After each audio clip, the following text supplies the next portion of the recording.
Bien le bonjour et bienvenue sur le 15e épisode de mon podcast créatif. Je m'appelle Maureen, vous pouvez me retrouver sous le pseudo de La Pivot Noire sur Instagram, sur Ravelry, ainsi que dans le groupe Ravelry pour l'amour du filet du podcast. Et toutes les informations concernant cet épisode sont sur mon blog à l'adresse lapivotnoire.wordpress.com. Je la fais de plus en plus vite l'intro, je crois. J'espère que j'ai rien oublié. Bref. Bonjour, bonjour. J'espère que vous allez bien. Ça fait au moins 3 semaines que j'ai pas tourné. J'ai pas mal hésité parce que j'avance pas beaucoup. Donc j'espère que j'aurai quand même des choses intéressantes à vous montrer. Et que je suis ultra fatiguée et rien que l'idée d'installer mon bazar, ça m'épuisait un peu d'avance. Voilà, donc voilà. Moi ça se rapproche pas mal, mon concours, donc bon. Je crois que ça sera la dernière vidéo avant, je pense. Ou alors j'en ferai une juste avant, histoire de... Voilà, je ne sais pas. On verra, mais après, ça va aller beaucoup mieux. Et voilà, des fois je me dis, il reste encore 5 semaines, j'en peux plus. Et je me dis, hey, plus que 5 semaines. Donc voilà, ça aussi un peu comme ça. Bref, on va commencer, hein. On va commencer par le tricot avec les projets terminés. Alors, le premier projet terminé, ce sont ces chaussettes. Et voilà. Donc, ce sont des chaussettes sans patron que j'ai réalisées avec de la laine Crystal Palace, la gamme Panda Coton. Donc voilà, c'était ma première paire de chaussettes en coton. Non, ma deuxième. Ma première, ma deuxième. Ma première, hein. Ouais, ma première. J'ai fait des petits jetés régulièrement, comme ça, là. J'ai mis toutes les notes sur mon Ravelry, si vous voulez faire la même chose, c'est vraiment pas sorti, hein. Donc voilà, je les ai faites assez courtes parce que je me suis dit, bah, des chaussettes en coton, ça sera pour porter quand il fait beau. Mais en fait, elles tiennent grave chaud. Ouais, franchement, elles tiennent hyper chaud. Donc, je les porte quand il fait vraiment frais, hein, c'est un peu le problème. Bon. Sinon, le coton, effectivement, comme disait Julie de Kikkamani, ça se dédouble, hein, comme on tricote. C'est un peu relou. Bon, j'ai fini par m'y faire. Voilà. La laine est super jolie, j'aime beaucoup quand même, hein. Ces petites taches de couleur un peu partout. Là, vous voyez pas très bien, mais en fait, il y a du jaune, du rose, du noir, du bleu et du vert. Mais c'est vrai que le bleu et le vert, on les distingue pas très très bien. Ah si, j'ai l'impression que ça passe quand même. Voilà. Donc voilà, rien à dire de particulier sur ces chaussettes. Juste que bah, je m'attendais à quelque chose de plus léger et finalement, bah, pas tant que ça. Voilà. On va pas s'éterniser sur une paire de chaussettes, hein. Parce que le projet terminé le plus mieux, c'est mon Yema. Alors, le Yema, je vous remontre, c'est ce patron de Amba O'Brien. Un grand châle avec une forme assez sympa qui fait qu'on n'a jamais 3 millions de mailles sur les aiguilles, donc ça c'est plutôt cool. Et qui est proposé tricoté avec un gradient, ce que j'ai eu envie de faire. Donc j'avais acheté la laine à l'AEF. J'avais pris un gradient Lily Neige en single. Et j'avais pris deux laines Riverside Studio en single aussi.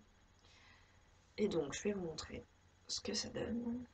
Alors, quand on tricote, on commence par là-bas. Voilà.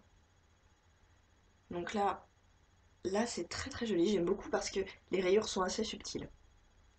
Donc vous avez les bleus, c'est la Lily Neige. Et là, c'est la Riverside Studio coloris, la maison tricotée. Puis on ajoute des mailles, hein, petit à petit. Voilà. On commence à avoir de la dentelle. Ça, c'est Riverside Studio coloris Moroccan Spices. Puis on continue. Et ça devient de plus en plus foncé avec le gradient. Voilà. On continue. On continue. Et on a cette dentelle finale qu'on peut agrandir comme on veut. Il y a les instructions et tout. Et la petite bordure en picot que j'ai pas dû assez bloquer parce qu'elle roulotte quand même pas mal. Ça m'énerve un peu parce que c'est considérablement énervant à faire. Donc là, ça va, on voit bien la dentelle. avec le mur au fond. Hop. J'adore. Je l'adore, je l'adore, je l'adore. Je sais pas trop comment le porter au niveau l'associer avec mon manteau. Donc je pense, sans trop m'avancer, que cet été, quand je serai enfin en vacances, je vais me faire une petite lupan de Dirando en suédine de cette couleur-là à peu près. Ça peut le faire.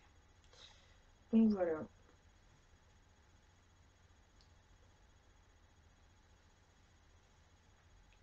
Porter, ça peut donner ça.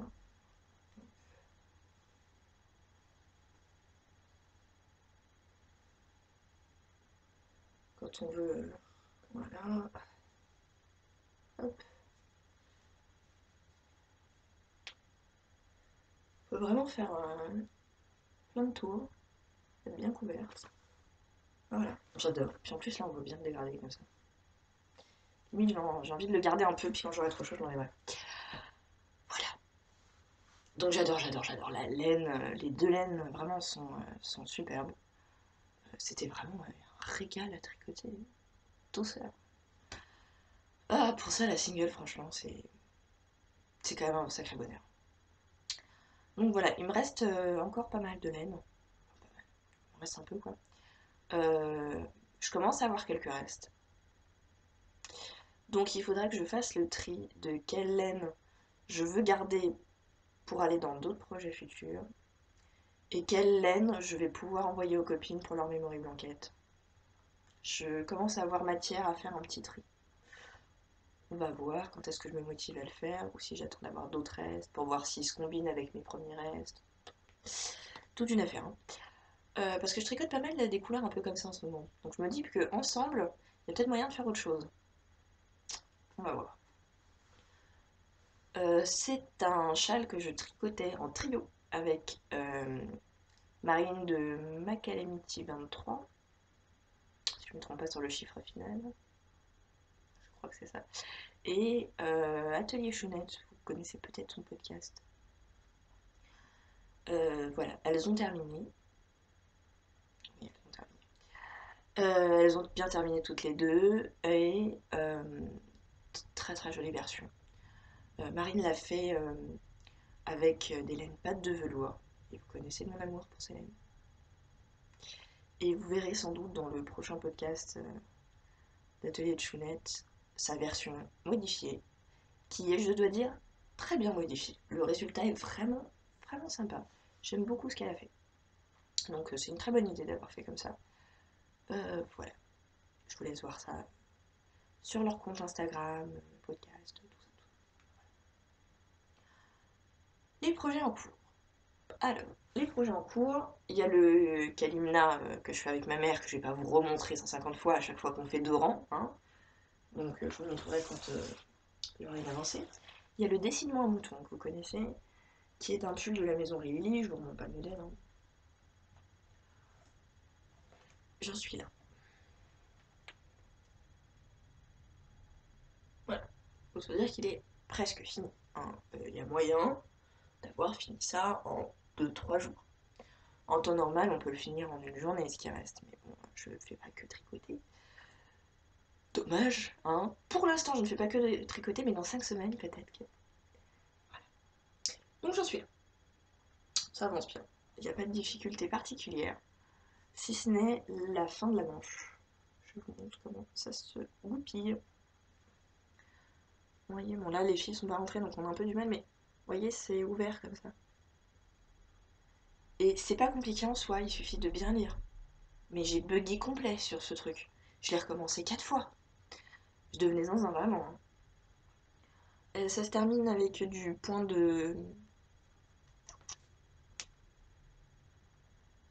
Poinderie. Ah ouais, c'est du poinderie ça, non? Bon bref. Et on rabat les mailles avec une autre couleur. Et moi j'ai pris cette petite couleur que Charlotte de Fille d'hiver m'avait donnée au départ pour ma memory blanquette. Et que finalement j'ai trouvé tellement jolie que je voulais la mettre dans le pull. Voilà. Donc je vais faire pareil de l'autre côté. Et je vais faire ça sur la finition du col aussi. Ça sera bon. Alors, les laines. vous avez la couleur principale. C'est de la Madeline Tosh Sock, coloris Modern Fair Isle. Vous avez la violette, là, c'est un reste de Laféfil, coloris l'ombre à paupières de Madame Pic. Ça, c'est un reste de pâte de velours Felling Fingering, coloris Prusse. Ça, c'est une Unicorn Tales de Madeline Tosh en coloris Glazed Pécan. C'est bon, j'ai tout dit là. Je vous les fais voir de près les couleurs. Voilà. Donc on peut se dire quand même qu'un pull avec une base de Madeline Tosh, c'est quand même un peu un pull de luxe. Mais il faut voir que finalement mes échos de Madeline Tosh ils descendent pas vite avec tout ce que j'utilise comme rayures. Que ces rayures c'est quasiment que des restes à part la glace pécan. Le reste j'utilise mes restes vraiment. Et que comme je suis un modèle réduit, je crois que je vais avoir besoin que de 2 écheveaux au lieu des 3 que j'ai commandés. Donc finalement, je crois pas que j'aurais dépensé tant que ça pour un pull, quoi. Avec des laines aussi belles. Donc ça valait le coup d'utiliser ces restes pour avoir vraiment quelque chose de joli comme ça. Et en plus, comme j'avais 3 écheveaux et que je vais en utiliser que 2, j'ai l'impression d'avoir un écheveau gratuit. Alors que c'est pas vrai, je l'ai payé cet écheveau quand même, hein, mais c'est un écheveau bonus. Ça, je vous montre quand même, voilà, donc vous savez où j'en suis là. Il me reste tout ça. Oh, ça sursature à mort là. Bref, il me reste tout ça. Je crois que ça tient, hein. Je crois que ça tient pour finir. Même s'il y a de plus en plus de blanc à la fin. Pour vous dire par rapport à l'autre manche, hein, j'en suis là. Il reste ça à faire. Je crois que c'est bon. Voilà. Donc ça avance gentiment, c'est bientôt fini. Alors oui, là, les manches, je les fais sur 4 aiguilles. Je tricote à 4 aiguilles en bois comme ça. Je vais revenir après faire le petit point sur mes aiguilles. Je sais plus qui avait demandé ça. Bref, ça intéresse d'autres gens, je suppose. Hein. Donc moi j'aime bien. J'aime bien parce que, non pas que j'aime pas le Magic Loop, hein, je fais très bien le Magic Loop sans problème, ça me pose pas de soucis. Mais c'est que quand on tricote la manche, on a déjà tout le corps. Hein. Donc quand on tricote, on est obligé de se tourner l'ensemble du pull. C'est pénible. Quand on tricote à 4 aiguilles, finalement, on fait des petits crans, et là, on peut tourner dans l'autre sens. Et je trouve que ça permet de ne pas avoir à tourner tout le pull en même temps. C'est quand même plus confortable. J'ai pas besoin de tourner tout le pull, parce que comme je fais des petits crans, bah, j'arrive à... Bah, je vais tourner dans un sens, et puis maintenant je vais compenser en tournant dans l'autre, et c'est mieux que de faire des demi-tours, en fait, avec le Magic Loop, je trouve. Moi, j'aime mieux comme ça. Hop.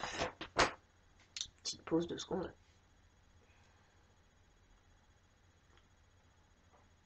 Parce que là, il est quand même assez tôt. Il est même pas 8 h, je crois. J'ai pas pris mon petit déj. Donc là, je me fais une petite tasse, un immense mug de café. Enfin, de café. Tout est relatif parce que j'ai bien une machine Nespresso chez moi, mais c'est mes parents qui s'en servent. Moi, j'adore le café instantané. Cette espèce de faux café en poudre là, que la plupart des gens trouvent pas bon. Moi j'adore ça. Et quand on regarde la composition, il y a 0,016% de café, un truc comme ça. Mais bon, moi j'aime bien. Je préfère même ça en fait euh, que le café normal. C'est parce qu'en fait je pense que j'aime bien le goût du café, mais qu'on peut pas boire tout ça de café d'un coup. Donc c'est un peu frustrant d'avoir une petite tasse comme ça. Donc ça j'aime bien. Bref, on s'en fout. Hein. Autre projet en cours. Alors, évidemment, j'ai fini une paire de chaussettes, donc je commence une autre paire de chaussettes. Euh, où est-elle? Ah là voilà. Donc, ah, j'en ai fini une, il faudrait que j'aille vous la chercher. Bon. C'est. Alors, C'est de la Regia Perfect Cotton. Oui, c'est ça. Donc, le principe de la Regia, c'est de la Regia Perfect, c'est d'avoir ce fil jaune au milieu qui vous indique où démarrer la nouvelle chaussette pour retrouver le motif exactement pareil. Bon. Le truc des pelotes Regia, c'est qu'elles sont souvent en 100 grammes. Et une pelote de 100 grammes dans le sac, ça prend une petite place quand même. Donc, ce que j'ai fait, c'est que je me suis servi du fil jaune pour bobiner deux demi-pelotes bien identiques. Et comme ça, je me trimballe dehors qu'avec ça. Donc là, pour la deuxième, oh, aïe, aïe, aïe. Pour la deuxième, j'ai fait les côtes. J'ai fait un montage élastique, les enfants. J'ai enfin réussi. J'ai enfin compris le principe. Et j'adore. C'est trop beau, quoi. Bref. Je fais pause, je vais vous chercher la première chaussette que vous voyez à quoi ça ressemble. Voilà. Ah, j'ai bien cru que je l'avais perdue. Mais en fait, non, je l'avais rangée, ce qui est assez inhabituel. Donc là, voilà la première. Donc, c'est une chaussette qui change de couleur toute seule. Voilà. Donc ça fait un effet très sympa. Donc vous avez du vert, du blanc moucheté, du bleu. C'est très joli. J'ai fait un fiche slip qui file parce que je les tricote dehors essentiellement et c'est le talon que je sais faire de tête. Je pose pas trop la question. Alors vous allez dire pourquoi faire des chaussettes aussi grandes alors que tu les fais en coton. Et en plus déjà les petites te tiennent chaud. Mais c'est justement, je me suis dit puisque les petites me tiennent chaud, à quoi ça sert de tricoter des petites? Autant en faire des plus hautes que je pourrais porter, tant pis à la maison quoi. Les soirs de printemps ou le matin quand je suis en pyjama short pour me chauffer un peu le mollet, ça peut être pas mal. Voilà. Je les ai appelées mes chaussettes muguet parce que je trouvais que la couleur ça allait bien et que c'est mes chaussettes de mai. Voilà. Donc voilà, ça avance tranquillement. On n'est même pas encore le 15 mai que j'ai déjà fini la première chaussette, donc je suis contente. Voilà, voilà. Dernier en cours. Dernier en cours. Oui, c'est le dernier en cours. Dernier en cours, c'est le châle ah, Proserpine, je crois, qui est un très joli châle, avec des alternances de jersey et de dentelle, en 2001, de je ne sais plus qui, voilà, tout est écrit. Que je fais pour ma grand-mère. Oui. Alors, je me suis mise à teindre assez frénétiquement ces derniers temps. Euh, oui. En fait, j'avais déjà fait un peu de teinture vite fait comme ça pour rigoler. Et puis quand j'ai vu les podcasts de Julie, de Kit Kat Mamite, elle montre les teintures qu'elle fait. Je me suis dit, il faut que je m'y remette, j'adore ça, c'est trop bien et tout. Donc je me suis remise, voilà.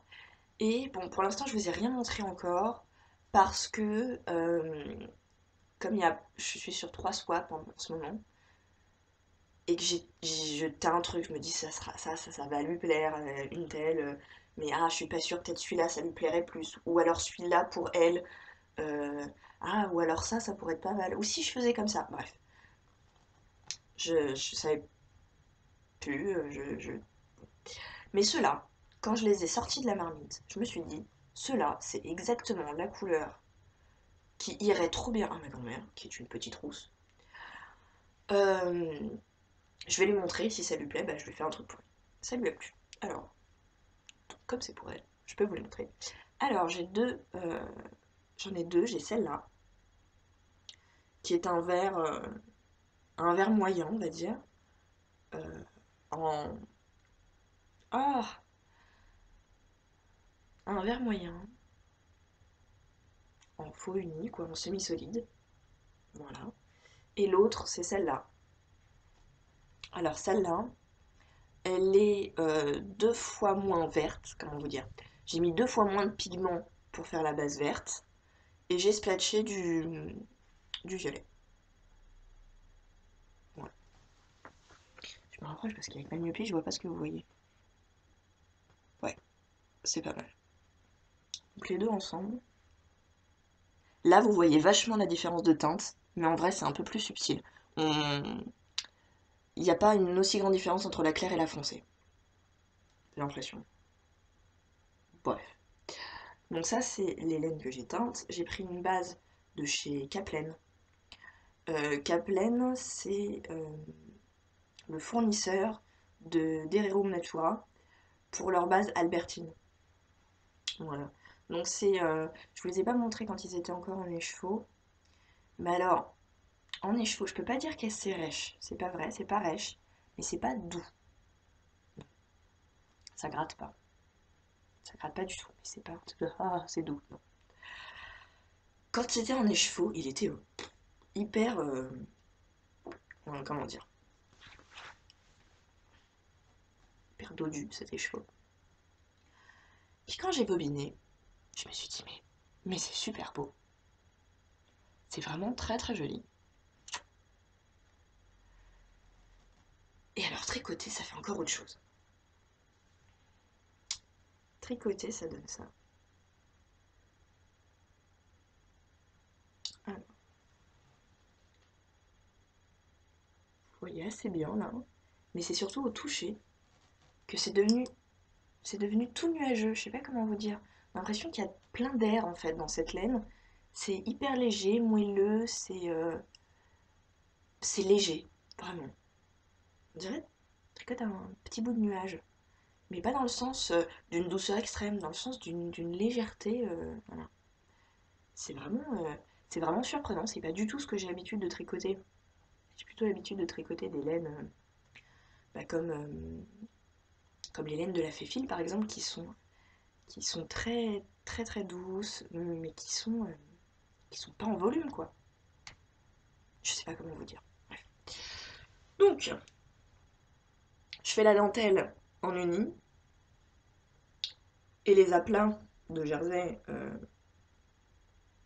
en, en variegated là, comment c'est. Bref. Avec l'autre quoi, ça donne ça. Ça fait des jolies feuilles comme ça. Elle est belle cette dentelle, hein. J'adore. Ah, je pourrais la regarder comme ça pendant des heures. Surtout avec le mur blanc derrière, on voit vachement bien. Et franchement, la caméra, c'est super joli. Ouais. Voilà. Ça augmente tout doucement, hein, parce qu'il commence à y avoir un certain nombre de mailles. Par rapport au début où ça allait très très vite. Là, ça ralentit un petit peu, mais ça va. Ça va. À la fin, il y a à peu près 300 mailles. Ça va le faire. Voilà, j'adore. J'adore. Et vraiment. Pause café.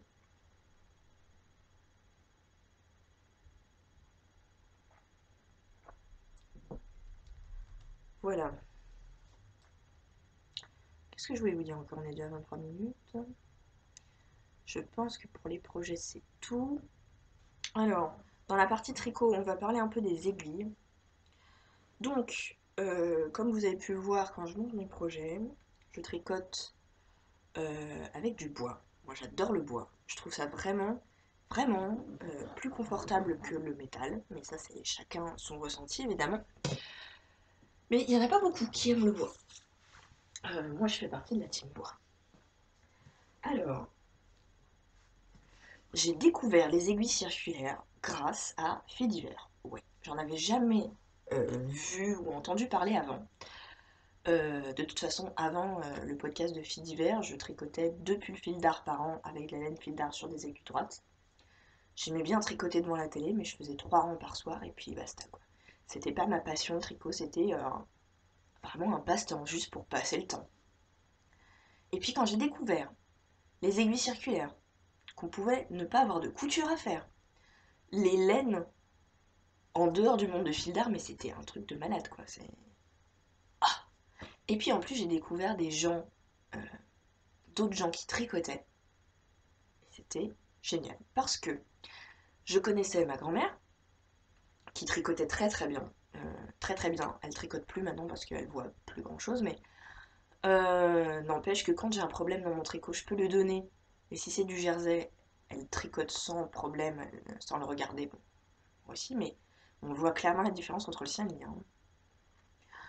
Euh, Ma mère tricote un peu pour passer le temps aussi. Maintenant, elle est devenue accro, hein. Ça y est, je lui ai passé le virus. Ma sœur tricotait pas avant que je lui apprenne là récemment. Et autant vous dire qu'il y a certaines vendeuses de fil d'art qui donnent l'impression de jamais avoir touché une aiguille de leur vie, hein. Il y en a qui comprennent rien, mais alors, c'est un truc de dingue, hein. Bref. Moi, j'en ai pas rencontré des sympas, hein. Si vous en avez une sympa, profitez de votre chance. Bref. Donc, le kit avec lequel je tricote est mon premier kit. Et ça fait moins d'1 an que je l'utilise. Donc, il faut savoir ça avant d'écouter mon avis, quand même, je pense. Donc, pour mon anniversaire l'année dernière en août, donc oui, ça fait bien moins d'1 an, j'ai demandé ça. Ça, c'est un kit Knit Pro qui s'appelle Symphonie Rose. Donc, c'est pas les Knit Pro que vous connaissez sans doute, qui sont avec plein de couleurs comme ça. C'en est un autre que j'ai commandé sur la mercerie en ligne Rascol, qui a pas mal de trucs sympas pour ce qui est vraiment matos, quoi, plus que tissu et tout ça. Donc, voilà. Je l'avais payé 89 €, je crois. Voilà. Et c'est un kit qui va de 3,5 à 8 mm. Donc ça donne ça. Hop, je vous montre. Voilà.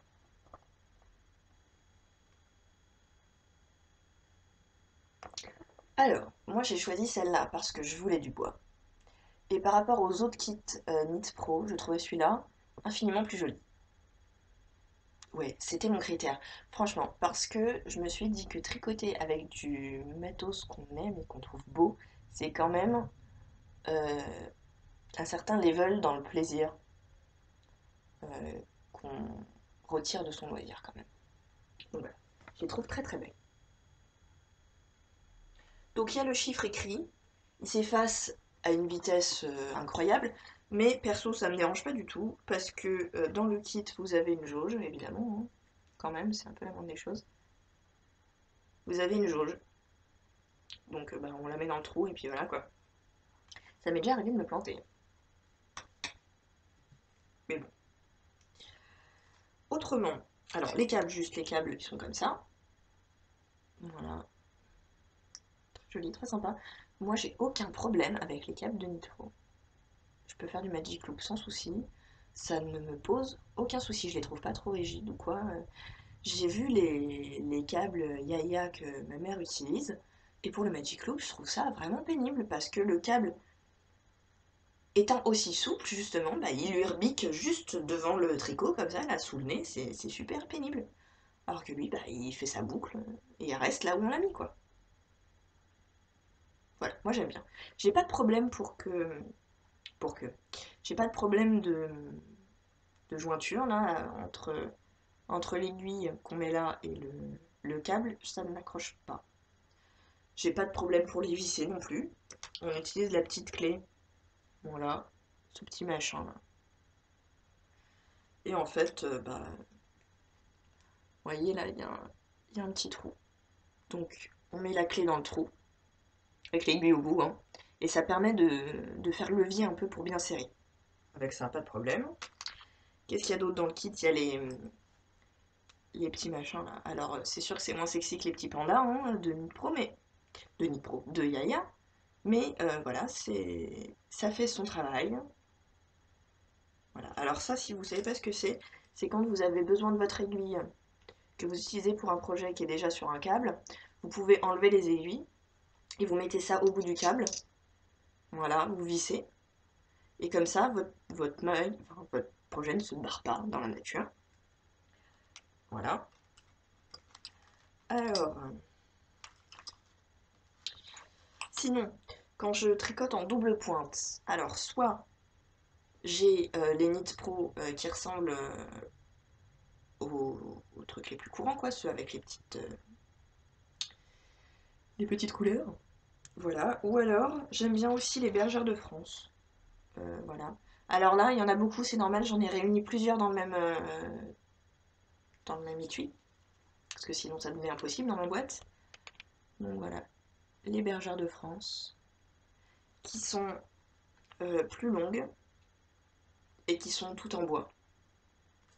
Moi j'aime bien celles-là, je les trouve plus belles. Ouais, j'aime bien les beaux trucs en fait, je pense que c'est assez naturel, mais voilà. Qu'est-ce que j'ai mis d'autre là-dedans? J'ai des petits marqueurs, j'ai alors important un crochet, mais ça vous sauve une vie, hein, un crochet. Non, ça vous sauve un tricot au moins. Alors moi les crochets que j'ai, c'est des clovers. J'en ai trois. Je me rappelle plus des tailles. Alors celui-là, ça c'est un 2 mm. J'ai aussi le jaune et le rouge. Alors à quoi ça correspond? Peut-être un 3 et un 4. 3,5, je sais pas. Bref, je les aime bien. Parce que leur manche est assez pratique. Voilà. Ça fait moins mal aux doigts que ceux qui sont juste un petit truc en métal comme ça. Qui sont chers, mais comme je fais pas du crochet de façon extrêmement soutenue et que j'ai pas besoin de 3 millions de tailles, ben, très important. Vous pouvez, je sais pas si vous savez ça, quand vous perdez une maille, avec un crochet, vous pouvez la prendre et la remonter, et voilà, pas besoin de tout défaire. Merveilleux. Autrement, et en fait, ce que j'utilise pour les chaussettes, parce que je ne vais pas acheter des aiguilles circulaires ou même double pointe en bois. En 2,25, c'est la taille que j'utilise pour les chaussettes, et les transporter, quoi. C'est des cure-dents, quoi. Je vais les casser si je les mets dans mon sac. Donc pour les chaussettes, qui est mon projet nomade, j'utilise celle-là, c'est des Knit Pro aussi. Ce sont les Carbons. Alors j'ai pris des aiguilles fixes. Excusez-moi, vous avez peut-être entendu mon ordi qui me dit quelque chose.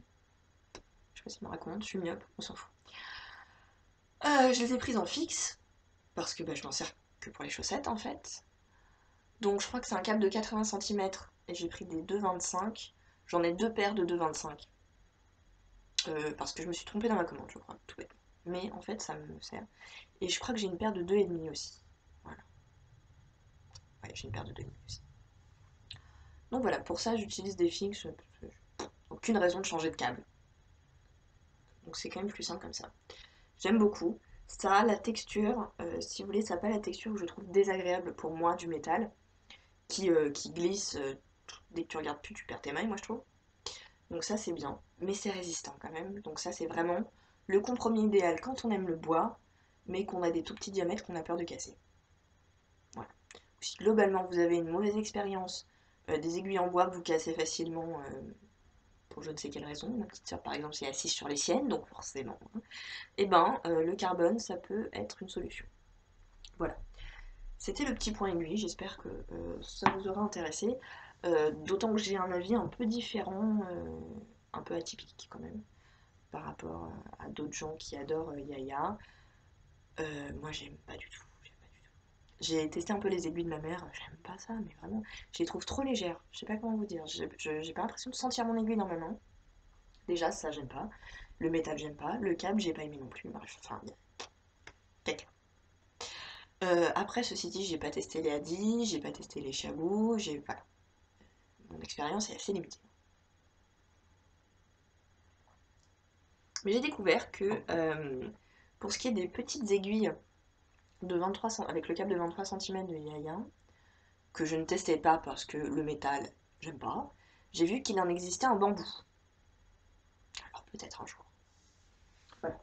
Sinon, et pour clôturer définitivement cette partie tricot, parce qu'on a encore de la couture après derrière, je vais vous parler donc juste de ce que j'ai acheté au salon Printemps du DIY, qui était à Porte de Versailles à Paris. Alors au départ, je devais y aller le jeudi, mais j'ai eu un souci de dernière minute et j'ai dû reporter ma visite au vendredi. Donc en fait, je n'ai croisé quasiment personne. Mais voilà, bon, c'est pas grave, hein, tant pis, la prochaine fois. Voilà, donc je vais vous montrer ce que j'ai acheté. Alors,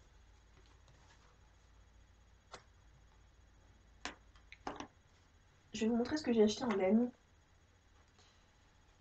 sachant que j'ai pas acheté de tissu.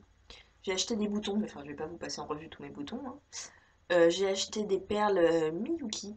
Si vous me suivez sur Instagram, vous avez vu un peu que je commençais à m'y mettre, mais c'est pas facile, hein. C'est pas évident. Mais je persiste, hein. J'ai acheté 3 couleurs. J'ai acheté plein de fils à broder. J'ai commencé à broder, mais enfin là, vous allez voir 3 croix, c'est pas très intéressant, je vous l'ai pas pris. Voilà, je crois que c'est tout. Donc, j'ai commencé par prendre ceci. C'est Course d'autruche de chez La Féfile en mérinos et soie. Il est beau. Course d'autruche, ça faisait longtemps que je le voulais. J'ai jamais réussi à l'avoir sur une vente. Et j'ai trouvé son copain. Ouf, c'est bien pétant. C'est encore plus pétant en vrai. C'est la bien-aimée. La bien-aimée. Voilà. C'est Merino Single Coloring Lipstick. Et là, vous vous dites, attends, ça c'est Mérinos et Soie, ça c'est que Mérinos, ça c'est retordu, ça c'est single. Je m'en fous. Voilà, ils vont aller ensemble ces deux-là. Ouais, si je m'éloigne, c'est mieux. Ils vont aller ensemble ces deux-là. J'ai très envie de faire un bonnet en point brioche avec ces deux-là. Ouais. Et si possible, le col assorti, mais ça, je réfléchis encore. J'ai plein de modèles en tête. Je suis retournée chez. Voir les designs de, à mon sens, la déesse du brioche, Andrea Mori. Hein, si ça vous rappelle quelque chose, peut-être. Je vais voir. Et vraiment, j'avais envie d'un truc qui pète un peu comme ça. Là, ça me plaît beaucoup. Ouais. Après, je suis retournée chez la Féfine. Et là, on a fait un petit hold-up, en fait. J'ai pris ça. Et, vous ne voyez pas grand-chose. C'est du vin sur les cendres en 100% mérinos.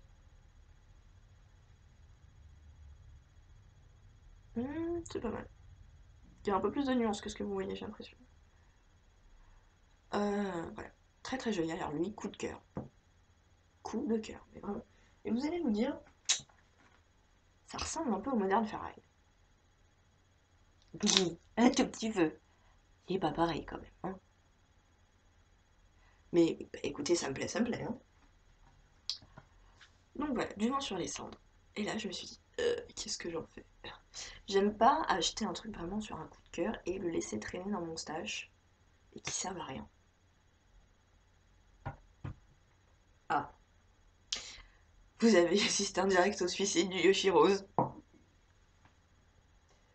Yoshi Rose, c'est bon, il va bien, rassurez-vous. Hop, voilà, tu vas te mettre là, hein. T'arrêtes de faire des bêtises maintenant. Donc voilà, surtout qu'en fait mon stash, c'est ça, c'est ce que vous voyez là. Ce meuble-là, c'est mon stash. Je t'en ai pas d'autre. J'ai juste d'habitude un petit panier en dessous là, en dessous là, voilà, où je mets mes restes. Mais sinon c'est tout, je n'ai pas d'autres échevaux que ça. Et je ne veux pas avoir plus d'échevaux que ce qui peut rentrer là-dedans. C'est la règle que je me suis fixée. Donc avoir un écheveau qui dort, là, ça prend déjà beaucoup de place. Ça m'embête. Donc je me suis dit, il faut que je trouve un copain pour avoir un projet et qui soit tricoté. Donc je suis allée sur le stand de l'île Oiselle, voir les malabrigots. Et je suis arrivée, j'ai fait bonjour. J'ai trouvé celui-là et je lui cherche un copain. Et après moult tergiversations, j'ai fini par prendre celui-là. Alors, lui, c'est Malabrigo. Alors, le numéro, c'est 881, coloris Louvias, avec 2 L. Voilà. Il est très beau. Un peu bleu-violet, comme ça, très très joli. Oui, voilà. Et je pense en faire un châle. J'ai trouvé le modèle. Je ne me rappelle plus ni du nom ni du designer, mais c'est celui-ci. Voilà. Je pense que ce sont 2 laines très nuancées et que ça fera joli si on a la possibilité de la voir sur vraiment un certain nombre de rangs. Donc je trouvais que ce châle-là, il permettait de mettre en valeur le côté varié de la laine et de pouvoir les fondre avec le petit point texturé qu'il y a au milieu, entre chaque aplat, quoi. Voilà. Donc j'ai pas fait des grosses folies quand même. Ah, ah, ils sont beaux. Donc voilà, je suis très contente, très très très contente. J'ai vraiment des laines très différentes, avec des bases très différentes, vraiment des jeux de contraste, de texture. Je pense que ça peut être super sympa. Voilà, je rangerai tout ça après. Bref, on va passer à la couture. J'ai déjà 40 minutes. Alors, j'ai eu une frénésie de couture parce que bon, la couture c'est pas évident, il faut tout s'installer, tout ça. J'ai pas trop le temps de passer déjà 20 minutes de ma pause à m'installer. Hein, je trouve que ça fait un peu gâchis quoi. Alors, le jour où je me suis installée, je me suis installée. Alors, j'avais un coupon de tissu de chez Mondial Tissu depuis au moins un an ou deux, dont je ne savais que faire. Alors, voilà, c'était ça. Je le trouve très très beau, mais je le voyais pas en fringue. Alors, j'ai décidé de m'en faire une robe de chambre d'été, et je voulais un motif kimono. Donc là, je vous renvoie aux articles de mon blog. J'ai tout expliqué sur comment j'ai fait, quel tuto j'ai utilisé, voilà. Donc ce sera plus simple que de vous bafouiller je sais pas quoi. Alors, ça donne ça. Voilà. Alors, dans le tuto que j'ai suivi, il n'y a aucune finition pour rien du tout. Donc j'ai fait des ourlets en fait, sur les bords, en bas. Et au niveau du col, j'ai posé ce ruban là. C'est un ruban avec un peu de paillettes orange dedans. Je sais pas si vous voyez trop. Bon, voilà. À l'intérieur, couture anglaise, bien sûr. Voilà. Sauf à l'intérieur des manches ou dans les ronds comme ça. Enfin, on peut pas faire de couture anglaise. Là, j'ai utilisé mon pied de surjet. Voilà, là sur le noir, vous le voyez bien. C'est très pratique, c'est très cool, c'est très joli. C'est parfait. J'ai posé mon étiquette. Fierté, fierté. Voilà. J'adore. Si c'était à refaire, je le ferais un peu plus long quand même, parce que là, vraiment, il est court, quoi. Je le trouve trop court. Hop. Donc ça, c'était ma première cousette. Et il me restait encore du tissu. J'avais un coupon d'1 mètre, je crois. Je n'ai pas compris comment j'ai fait. Il me restait encore du tissu. Et je me suis dit, allez, il y a moyen de caser un pyjama. Alors, l'avantage d'être un modèle réduit, hein, ça, pour attraper les livres en haut à la BU, c'est la galère, mais sinon, en loisir créatif, c'est pratique. Alors, j'ai fait le petit short. Voilà. Très facile, hein, il y a 4 morceaux. Vous les assemblez, puis voilà. J'ai rajouté un petit nœud pour le style, hein, il sert à rien du tout. Hein. C'est élastique et c'est totalement indépendant de ce nœud. Sur les côtés, il y a cette petite fente très sympathique. L'ourlet en arrondi, c'est vraiment pas mon truc. Mais ça fait pas trop dégueu à la fin. Je me rapproche un peu, je vois pas du tout ce que vous voyez. À l'intérieur, couture anglaise aussi, hein, parce que bon, un pyjama qui gratte, c'est pas idéal. Hein. Voilà. Le patron, je me rappelle qu'il y avait 34, 36, 38, c'est tout. C'est nul, franchement. Mais bon, c'est un tuto gratuit, donc pas non plus. On va pas non plus critiquer une personne qui met déjà gentiment en ligne gratuitement ce qu'elle a fait. Bon, c'est dommage, voilà. Il y a moyen, à mon avis, de l'agrandir sans trop de prise de tête. C'est assez simple comme pièce quand même. Voilà. Bon, j'aurais dû faire un 38. Hein. Ouais. J'ai un peu de mal à l'enfiler. Mais une fois que je suis dedans, c'est bon. Je peux m'asseoir, je peux me baisser, ça craque pas. J'ai fait des tests. C'est bon. Ça ne me sert pas non plus. Mais je vous avoue que là, les hanches. Ah, surtout que j'ai les hanches basses. Je sais pas comment vous dire. Si vous avez vu sur le blog de Direndo, elle avait mis pour la jupe brume en fait les différentes morphologies de hanches et moi j'ai les hanches basses. Ce qui fait que, ce qui fait que mon point le plus fort des hanches il est pas là, il est là. Voilà. Et c'est là que ça coince là. Bref, associant. Hein. Mais voilà, j'aurais dû couper un 38 en plus pour un pyjama. Pourquoi j'ai voulu faire un pyjama ajusté moi. N'importe quoi. Puis j'ai fait le haut, hein. Alors le haut, pareil, j'ai suivi un tuto gratuit sur internet qui propose que le 38. Je me suis dit, elle est pas folle la guêpe, hein, on va faire un 38. Et voilà. Tac. Alors, c'est très simple. Au départ, normalement, c'est censé être deux morceaux identiques. Sauf que moi, j'avais pas assez de tissu. Parce qu'il faut pas exagérer quand même. Donc j'ai un peu raboté les pointes dans le dos et c'est pas plus mal. Voilà. Et pour la doublure, j'ai pris un reste, une chute de tissu. C'était une doublure que j'avais utilisée pour faire une vestigueule à ma mère. Voilà. Et alors vraiment, je voulais ne rien dépenser pour ce pyjama, en mode radinerie totale. Donc j'ai même pas acheté rien du tout pour faire les bretelles. Ce que j'ai fait, c'est que j'avais acheté du fil en coton à broder, euh, en quantité assez industrielle, de la même couleur, sur une brocante. Ça m'avait coûté 1 euro. Voilà. Donc j'ai pris 3 fils et je les ai tressés. Vous voyez rien du tout, c'est... Ah, si, ça y est. Surtout là sur le côté, vous le voyez un peu. Bref, c'est un fil tressé. Donc voilà. Hop là, reviens là. Tchouk.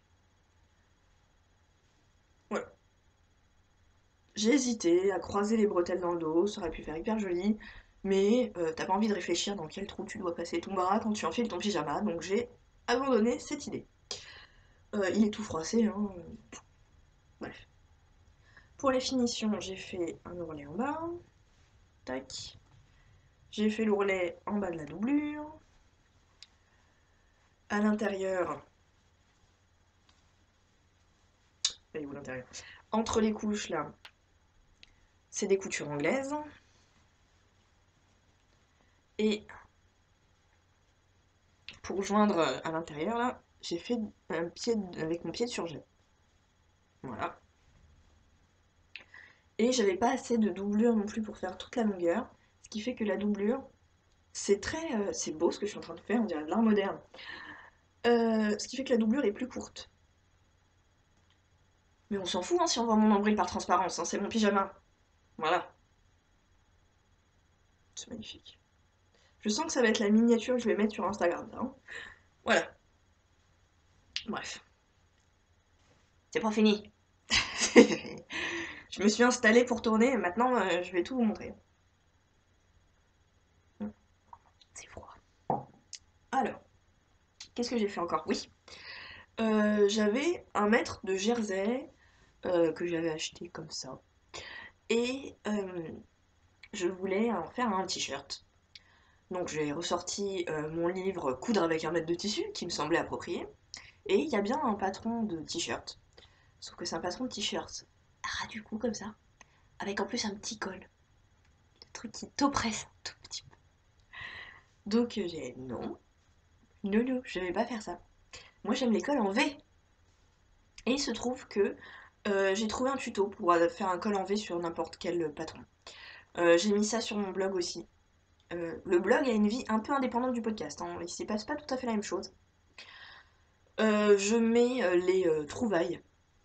C'est des tutos, des astuces, des trucs que je trouve sur internet et que je trouve intéressantes, qui pourraient vous intéresser aussi. Et donc bah, je les fais partager.